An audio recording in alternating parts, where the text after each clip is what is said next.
Hello বন্ধুরা, আমি তন্ময়। তোমরা দেখছো স্টাডি উইথ তন্ময় চ্যানেল। আজকে আমি যারা পঞ্চম শ্রেণীতে পড়তে বা যারা ষষ্ঠ শ্রেণীতে উঠবে তাদের ষষ্ঠ শ্রেণীর গণিত বিষয়ে প্রথম অনুশীলনী থেকে একদম পুরো পাঠের পুনরা আলোচনা থেকে শুরু করব আমরা। যারা অঙ্ক শিখতে চাও বা যারা অঙ্ক শুরু করে দিয়েছো প্র্যাকটিস করতে, তারা এই ক্লাসটা দেখে অঙ্ক প্র্যাকটিস শুরু করতে পারো। চলো আমরা শুরু করছি পূর্ব পাঠের পুনরালোচনা থেকে। 1 বলছে, আজ আমাদের শারীরশিক্ষা ক্লাসে সবাই মিলে মাঠে গেলাম। আমরা কিছু হালকা ব্যায়াম করব। স্যার আমাদের 3টি সারিতে সমান সংখ্যায় দাঁড়াতে বললেন। আমরা মোট 36 জন এসেছি। তাহলে একটি সারিতে দাঁড়ালাম 36 ভাজিত 3 সমান 12 জন। এরপরে কি বলছে, কিছুক্ষণ পরে পঞ্চম শ্রেণীর ছাত্রছাত্রীরাও আমাদের সাথে যোগ দিল। তারাও প্রতি সারিতে একই সংখ্যায় দাঁড়ানোর চেষ্টা করলো। তাহলে প্রতি সারিতে কতজন আছে? 12 জন। 12 জন করে দুটি সারিতে দাঁড়ানোর পরেও কি বলছে, 10 জন অবশিষ্ট রয়ে গেল। তাহলে হিসাব করে দেখি পঞ্চম শ্রেণীতে মোট কতজন ছাত্রছাত্রী এসেছে। তাহলে 12 গুণিত 2 যোগ 10। তাহলে 12 দুগুণে 24 যোগ 10, তাহলে কত হলো? 34 হলো। বোঝা গেল? এবার বলছে পঞ্চম শ্রেণীর 4 জন ছাত্রছাত্রী মাঠে অন্য কাজে চলে গেল।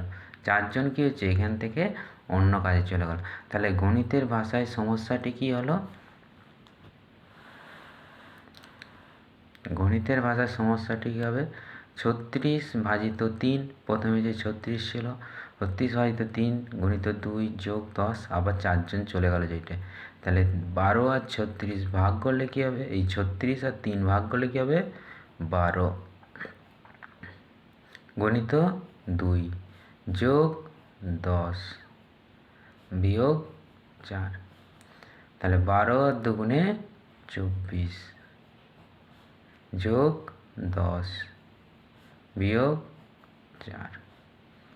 তাহলে 24 আর 10 যোগ করে নেব। 24 10 যোগ করলে কত হচ্ছে? 34। আর এটা বিয়োগ 4, বিয়োগ 4 রয়ে গেল। তাহলে 34 থেকে 4 বিয়োগ করলে 30।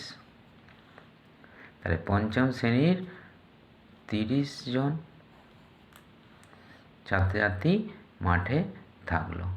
বোঝা গেল?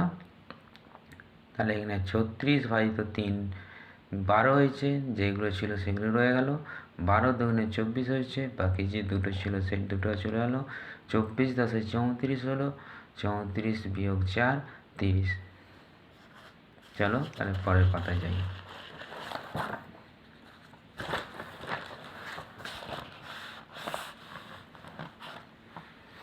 এখানে সরল করার ক্ষেত্রে আমাদের প্রথমে যেটা আমরা বলি ভাগ, তারপরে গুণ, তারপরে যোগ বিয়োগ। এটা আমরা জানি, ডিভিশন, মাল্টিপ্লিকেশন, অ্যাডিশন এবং সাবট্রাকশন। এটা ছোট করে আমরা DMAS বলি। কিন্তু এইগুলো তো আমরা জানি, কিন্তু এবার বাসে যেটা আছে এটা ভালো করে দেখবে। রেখা বন্ধনী, যে লাইনটা থাকে সেটা রেখা বন্ধনী, তারপরে প্রথম বন্ধনী, দ্বিতীয় বন্ধনী, তৃতীয় বন্ধনী। তাহলে পেলাম কি? ব্র্যাকেট, তারপরে first bracket, second bracket, third bracket, সেই জন্য BODMAS। তাহলে সরল অঙ্কের নির্ণয়ের সময়ের এর কাজ কি হচ্ছে? রেখা বন্ধনীর পরেই হয়। রেখা বন্ধনীর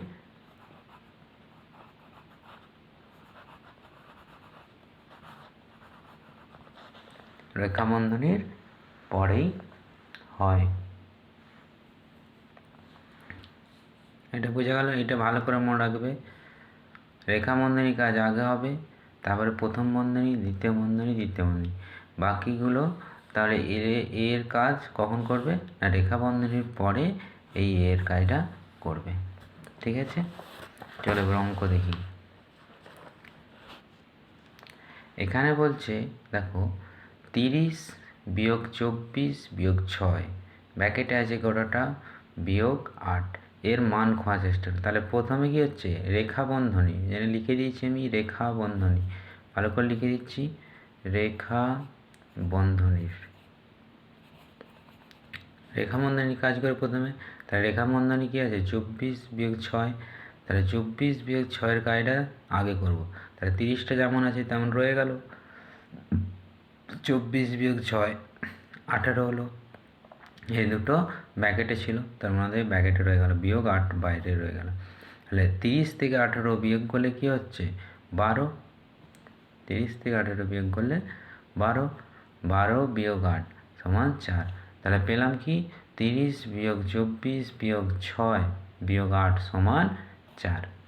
তাহলে দ্বিতীয়টা কি বলছে, 40/5, এটা একটা ব্যাকেট আছে, গুণিত 4, তারপর হচ্ছে ব্যাকেট 3 গুণিত 8 বিয়োগ 3 যোগ 6। তাহলে এক্ষেত্রে কী হবে, প্রথমে একটা রেখা বন্ধনীর কাজ হবে, এটা লিখে নেবে, রেখা বন্ধনীর কাজ হবে, তারপরে ব্যাকেটের কাজ হবে, বুঝলে, তারপরে ব্যাকেটের কাজ হবে। তাহলে আমার আগে কোথায় রেখা বন্ধনী আছে দেখে নিতে হবে। তাহলে 8 বিয়োগ 3 আগে রেখা বন্ধনী আছে, তাহলে এগুলো যা ছিল তাই রয়ে গেল। রেখা বন্ধনীর ক্ষেত্রে 8 বিয়োগ 3 5, দেখো এখানে 40 বিয়োগ ভাজিত 5 গুণিত 4, 3 গুণিত 5 যোগ 6। এবার ব্যাকেটের কাজ করবো আমরা। তাহলে প্রথমে ব্যাকেট আছে 40 হয়তো 5, ভাগ করলে 5 × 8 = 48, এখানে গুণ আছে, গুণটা চলে এলো গুণিত 4। এবার ব্র্যাকেটে যেহেতু কাজ করব, আগে গুণের কাজ করব, আমরা জানি প্রথমে ভাগ, তারপরে গুণ, তারপরে যোগ, তারপরে বিয়োগ, এটা আমরা জানি, আগেই দেখলাম।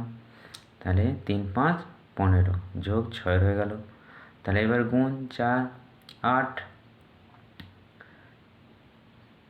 যোগ 15 6 21। তাহলে এখানে যেহেতু চিহ্ন নেই, এইটা মানে হচ্ছে এর, ব্র্যাকেটের আগে কিছু চিহ্ন নেই মানে এটা হচ্ছে, এখানটা হবে এর।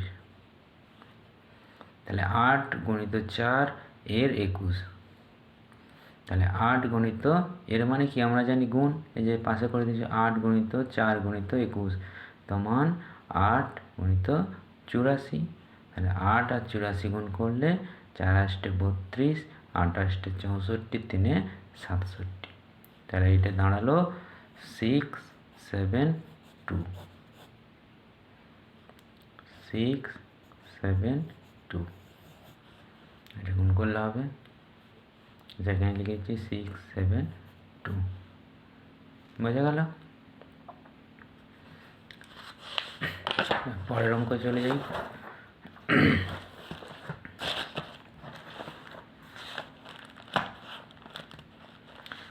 তিনেরটা দেখো 40/5, ব্র্যাকেটে আছে ভাজিত 4, ব্র্যাকেটে আছে 5 বিয়োগ 3, এর মান খুঁজি। তাহলে কোনো চিহ্ন না থাকলে ব্র্যাকেটের কাজ হয়, এটা হচ্ছে ব্র্যাকেট।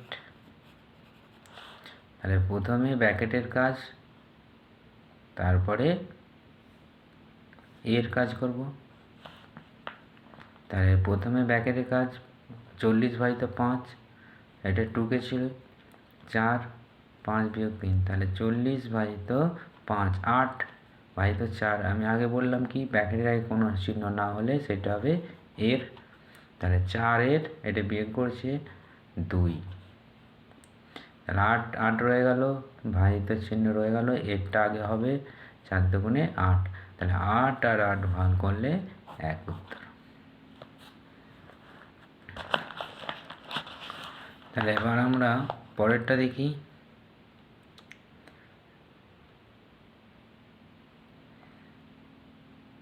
40/5 ভাজিত 4 গুণিত 5 বিয়োগ 3, এর না দিয়ে গুণ দিয়েছে, এবার কি মান কি একই হবে নাকি সেটা বলতে বলছে।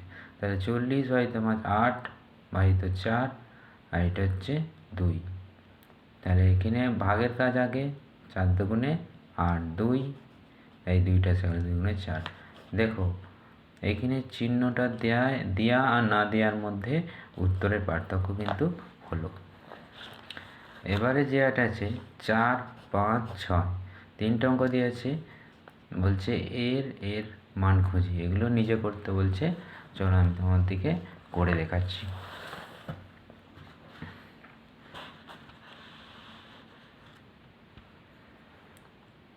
তাহলে প্রথমে আছে 25 বিয়োগ 4 যোগ 9 ব্র্যাকেট দ্বিতীয় ব্র্যাকেটটা, গোটাটা দ্বিতীয় ব্র্যাকেট আছে, এইটা কিন্তু ফার্স্ট ব্র্যাকেট আছে। তাহলে আমরা কি করব, 25টা যেহেতু ব্র্যাকেটের বাইরে আছে 25 লিখে দেবো, বিয়োগ এইটা ব্র্যাকেটে আছে, তেমন এটা আগে করতে হবে, 4 আর 9 যোগ করলে 13। তাহলে এইটা গোটাটা কী হচ্ছে, দ্বিতীয় ব্র্যাকেট হয়ে গেল, সমান দিয়ে 25 থেকে 13 বিয়োগ করলে 12। এটা হচ্ছে উত্তর। এবার এবং যেটা বলছে 25 বিয়োগ 4 যোগ 4 9 ভাজিত 3। তাহলে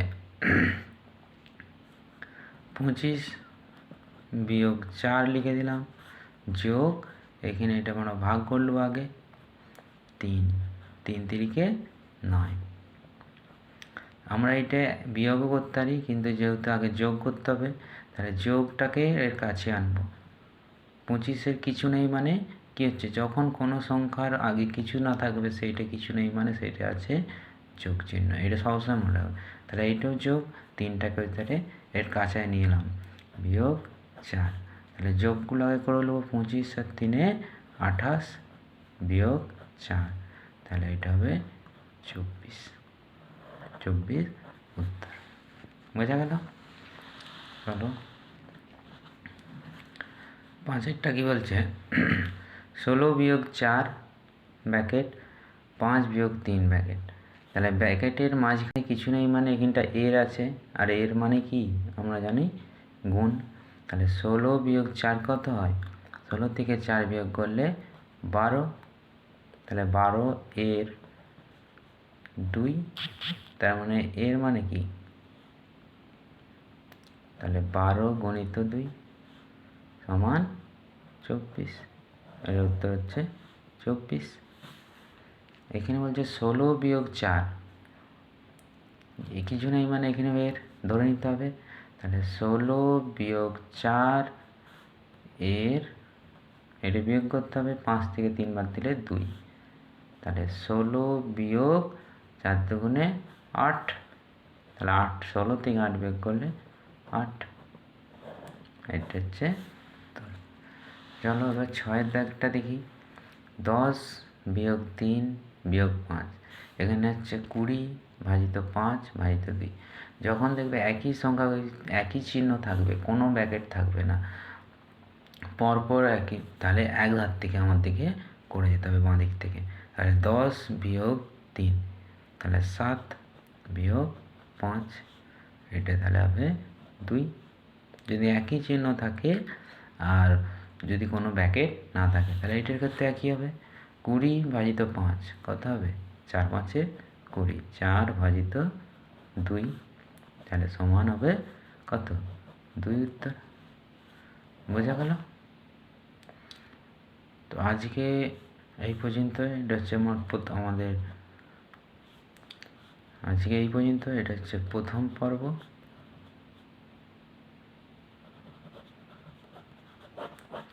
বাকিটা যেটুকু বাকি যেটা আছে